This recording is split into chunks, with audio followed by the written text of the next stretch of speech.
Gentlemen, welcome back to another video. This video today, I want to discuss something, right? I want to talk about this myth. And it goes a little something like this. If you can't date in your own country, you don't have any chance of dating in Ukraine.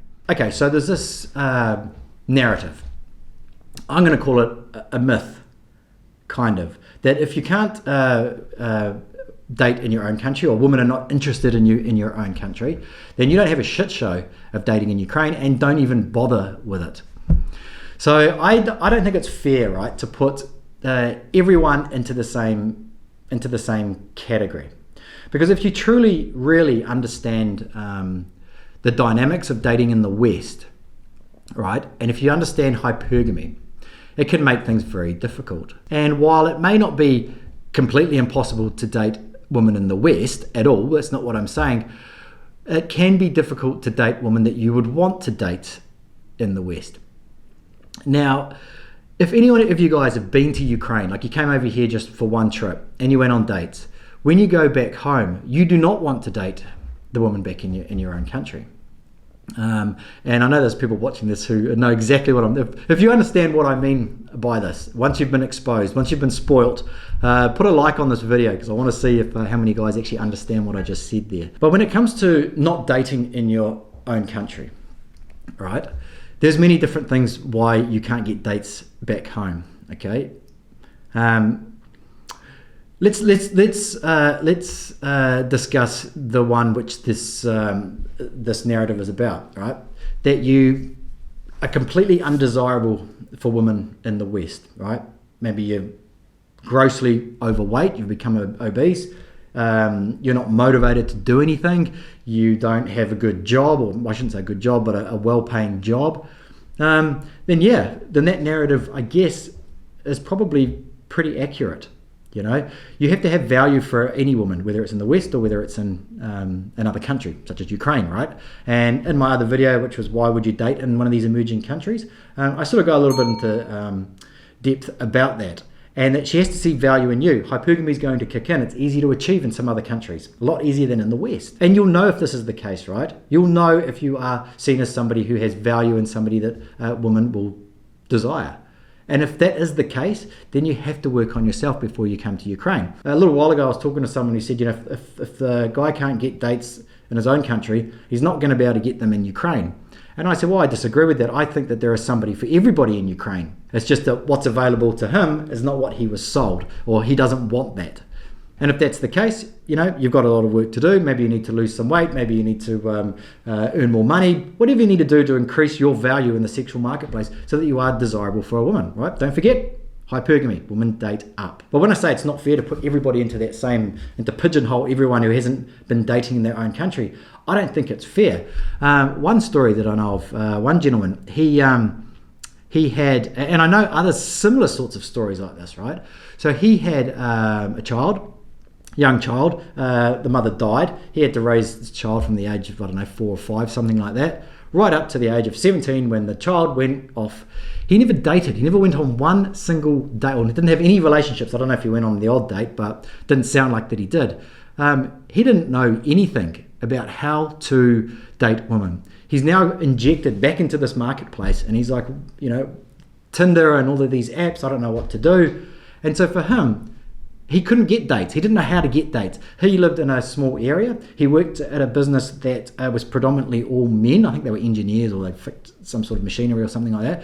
So he had no real social circle where he was going to go out and meet women. And yeah, you can say, well, he needs to get out and he needs to join a gym, or he needs to take some dancing lessons or something like that. That's all good and well to say those things. But from a practical point of view, it's not, you know, it's just not practical, right?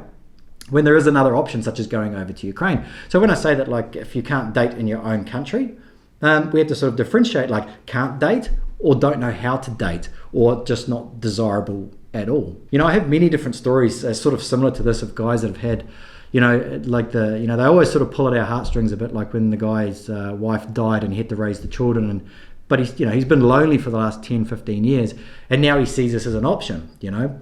And these guys are usually the most down-to-earth, the most genuine, the most realistic, the most reasonable guys to deal with, right? Because they haven't been sold this like blonde bombshell type thing. They've had other shit to deal with in life, such as raising children. And then there are guys that are just maybe introverted. They just don't have this. They just don't quite have those social skills to go out and meet women for whatever reason. It doesn't mean that this person would not be a good provider, or this person wouldn't be a good husband, a good kind person. It just means that they just lack those social skills for whatever reason. They may have spent most of their life building a business up, and they just don't have that. They just didn't have these life experiences. But now it's time to do those things. It all comes down to what is the woman going to see, and are you reasonable and are you realistic in your expectations? And there's always something we can work on ourselves, right? So whether it's to lose weight, whether it's to learn the language, whether it's to understand a little bit more about relationships, whatever it is, we can always improve ourselves. I'll tell you a quick story of a guy that this myth or that this narrative directly applies to. So I don't know this guy, but he submitted a profile to to an agency for them to consider taking him on as a client, and it was the worst. I can say that he would be the lowest quality guy. Now, you may think that's a bit harsh, Striker. How can you say that? But the photo that he had in there was absolutely terrible. He hadn't shaven in God knows how long, and it was scraggly. He was sort of lying on the couch, and he took a photo, and his stomach was all hanging out from his shirt, and it had like food, and shirt was ripped with like stains on it. It looked like food. And in the description, that's one thing, right? Okay, maybe he just uploaded the wrong photo, let's say, but the description was absolutely so low value.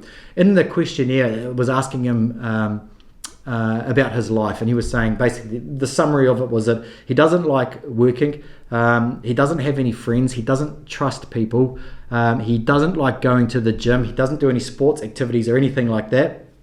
And then when it came down to, that was just the summary of it, it was a lot worse than that. Then when it came down to this, what he was looking for in a relationship, well, of course, she had to be between 20 and 25, she had to be fit, she had to have blonde hair, blue eyes, the whole shebang, right? The reason that this guy's coming over here is because he was sold this fantasy, right? This agency did not take him on as a client, and I can guarantee you no one did. If any, I joked about it, I said, I've got to give him credit for being so honest about himself. It is what it is, right? It could have been worse. He could have said something else, but that's who he really was. So kudos for being honest, brutally honest. But no woman would be interested in this man at all, in any country, at all. If he has no money, he doesn't take care of himself, what value does he have for a woman? Zero. So that myth, that narrative directly applies to this guy here.